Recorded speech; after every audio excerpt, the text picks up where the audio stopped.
Hey guys, so in the last lecture we have seen forced vibration with unbalanced reciprocating and rotating masses. So at the end we have seen that we got the equation similar to the equation of forced damped vibration of spring and mass system, and we also found out the mass. We also found out the amplitude, and we also plotted the amplitude versus frequency ratio graph. So in today's lecture, we are going to see forced vibration due to base excitation. So what does it mean? So suppose let me draw a base. So suppose this is a fixed support with which a spring and a damper is attached, and it is attached to a mass having small m. Now, in this case, as we know that if this is vibrating the spring and damper, the mass will move in up and down direction and will have an amplitude x. But now in this case, if this support is also vibrating with an amplitude y, then what will happen? So that we have to see. So we are considering this amplitude y is equal to amplitude capital Y, there is maximum amplitude into sine omega t, and omega is the force frequency of this support vibrating at an frequency of omega. So to determine the absolute amplitude, that what is the maximum means absolute amplitude with reference to some point of what is the amplitude of this mass. So let here we are considering x with absolute uh, amplitude of the mass m, then the equation will be, so what will be the equation? So it will be m.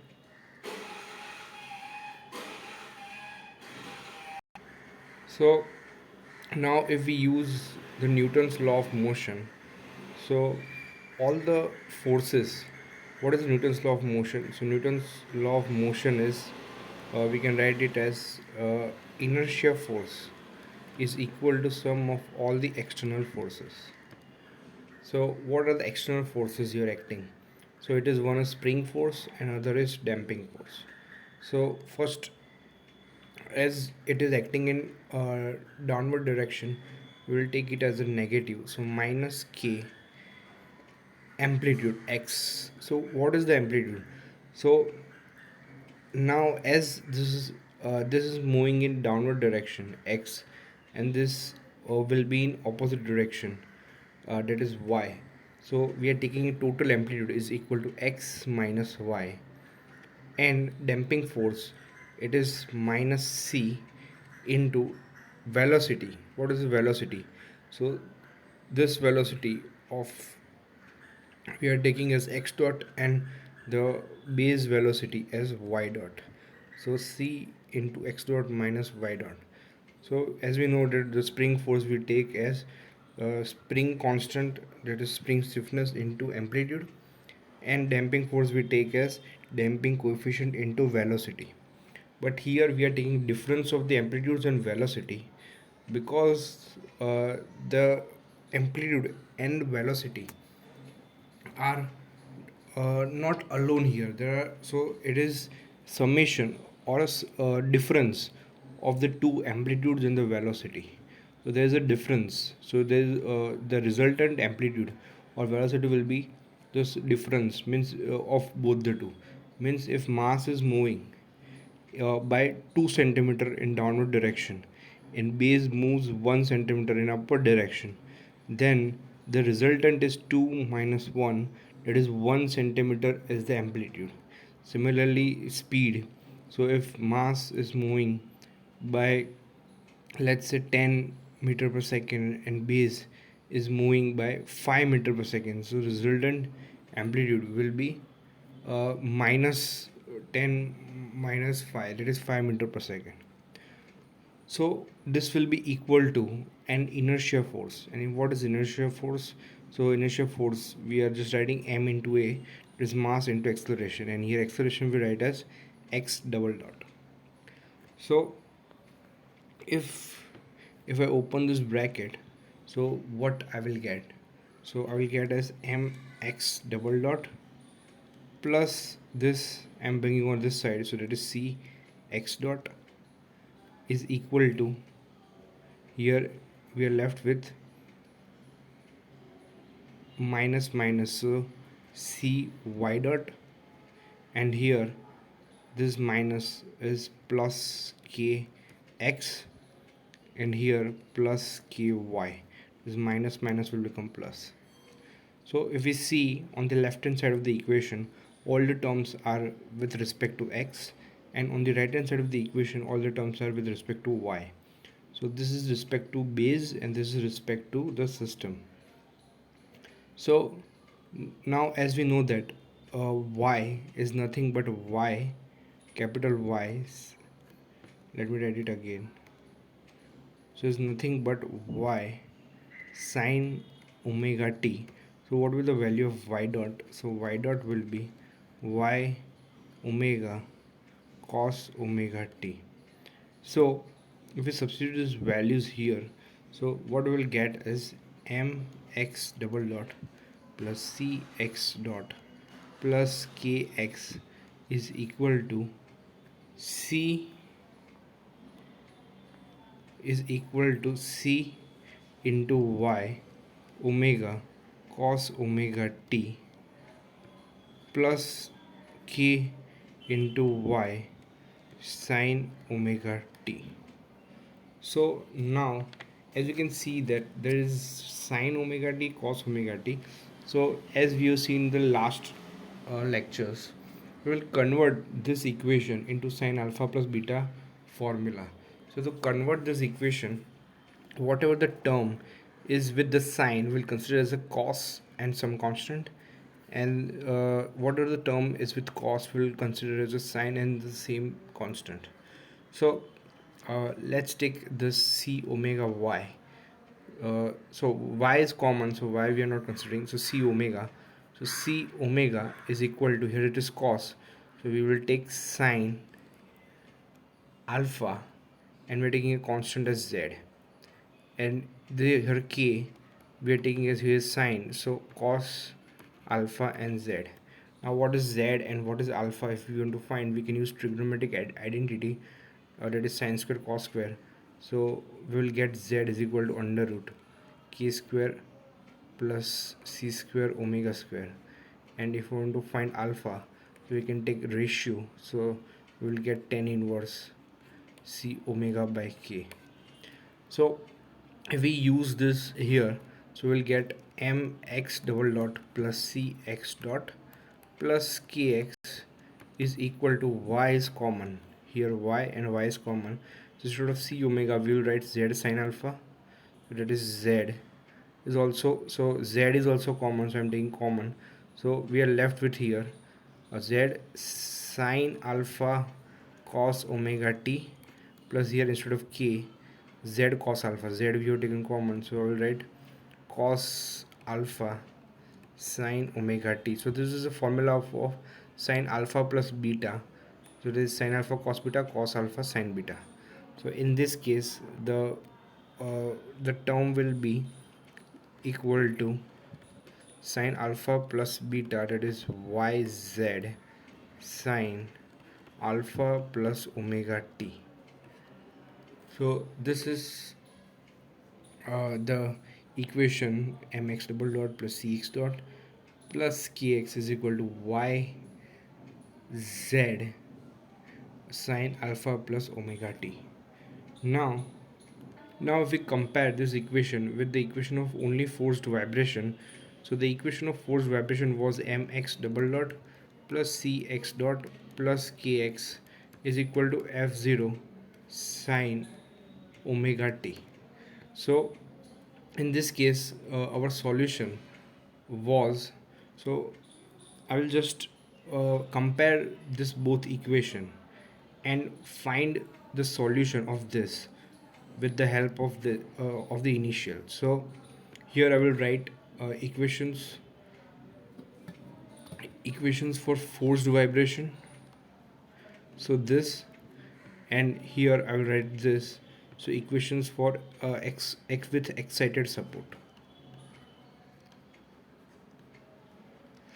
So at this, the solution of particular integral was xp is equal to x sine omega t minus phi. So here the solution, what was here, this there was omega t, so instead of omega t here is alpha plus omega t. So our solution xp will be x sine, instead of omega t we'll write alpha plus omega t, and here minus phi, so minus phi. Now the value of x was f0 by k upon upon under root 1 minus r square whole square plus 2 zeta r whole square. So here the constant was f0, but here constant is yz. So here instead of f0 we'll write here yz by k upon uh, under root 1 minus r square plus whole square plus 2 zeta r whole square. Now if we put the value of z here, so what is the value of z?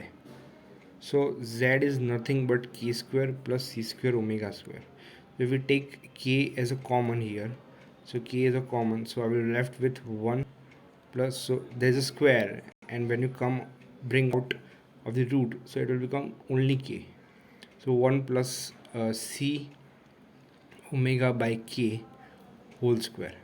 So I can write this as under root 1 plus this c omega by k, we can also write it as 2 zeta r whole square. So how we can write? So if you multiply and divide by 2m, so about 2m and below 2m, so c, and if you replace c by zeta cc, then cc by 2m is omega n, and k by m in omega n square. So omega n and omega n square get cancelled, and you are left with omega n. So omega by omega n will be r, and 2 is 2 and zeta are remaining. This I have explained in forced vibration chapter also.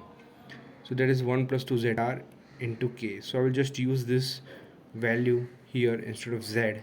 So I will left with y z. So instead of z, it is k. So k upon k gets cancelled.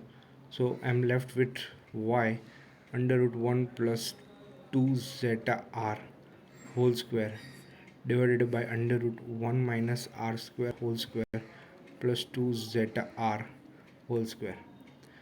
So this is this x, what is this? 1 upon this whole equation is magnification factor. So we also write it as f0 by k into m. So this also we can write it as m y under root 1 plus 2 zeta r whole square. And phi, that is phase angle, that is tan inverse 2 zeta r upon 1 minus r square. So here also phase angle phi will be tan inverse 2 zeta r upon 1 minus r square.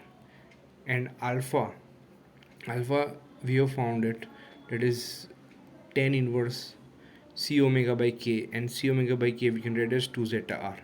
So we can write tan inverse 2 zeta r as alpha. So here the motion of mass lags that of the support by phi minus alpha. So we can write it as, so I will just write alpha again, that is tan inverse 2 zeta r. So if I want to find phi minus alpha, so what is phi minus alpha will be, so the whole motion lags by phi minus alpha, so that is the whole phase difference. So it will be tan inverse 2 zeta r upon 1 minus r square minus tan inverse 2 zeta r. So here, now here if we see the equation this, so we can say that our amplitude is maximum amplitude x m y under root 1 plus 2 zeta r whole square. So we can, if we bring this y on the right hand side, so x by y is equal to m under root 1 plus 2 zeta r whole square. So x by y is nothing but the ratio of the two amplitudes, that is x and y. So this is displacement transmissibility. So this ratio is called displacement transmissibility. So what is being transmitted here? The displacement. This is not force transmissibility, it is displacement transmissibility, because it is the ratio of the amplitudes and not the force. So in the force transmissibility we have seen the ratio of force, that is uh, initial force to the transmitted force. So the equation for displacement transmissibility is exactly similar to the force transmissibility. Therefore, the graph of displacement transmissibility versus frequency ratio will also be the same.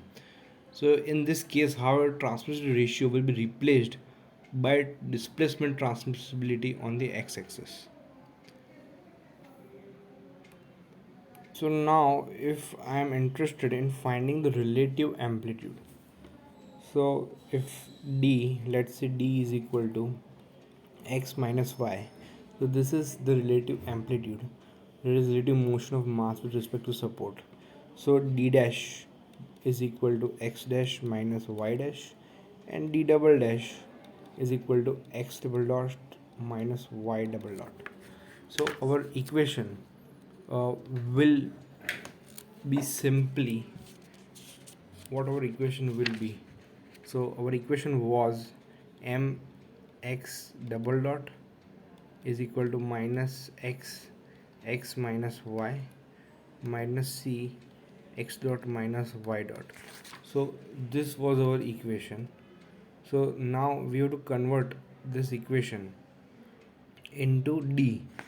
So we can write here is minus x d minus c d dot into mx double dot. If I bring on this side, so I will get mx double dot plus c d dot plus k d is equal to 0. Now but this equation is not uniform, because here there is x double dot and here is d dot and d. So we need to replace x double dot with the d double dot. So instead of x double dot we want d double dot.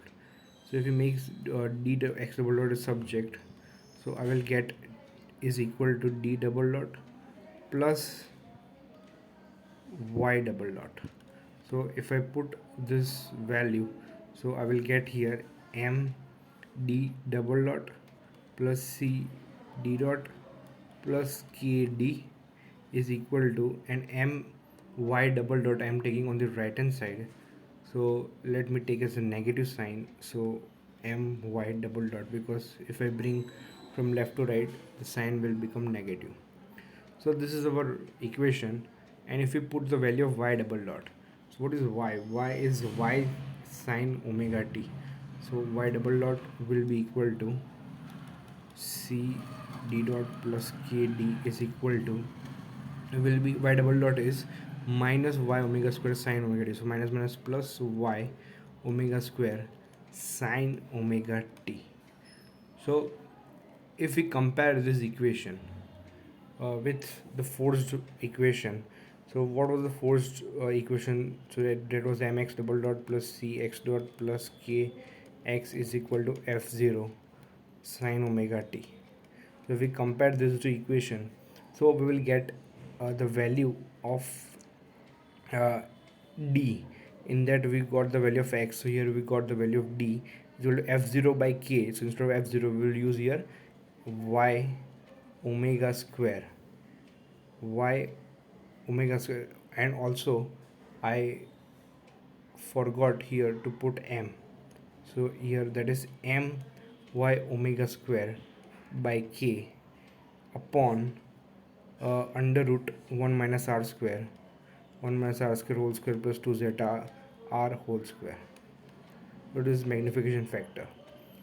So we can write directly d is equal to m y omega square by k into m. M is magnification factor.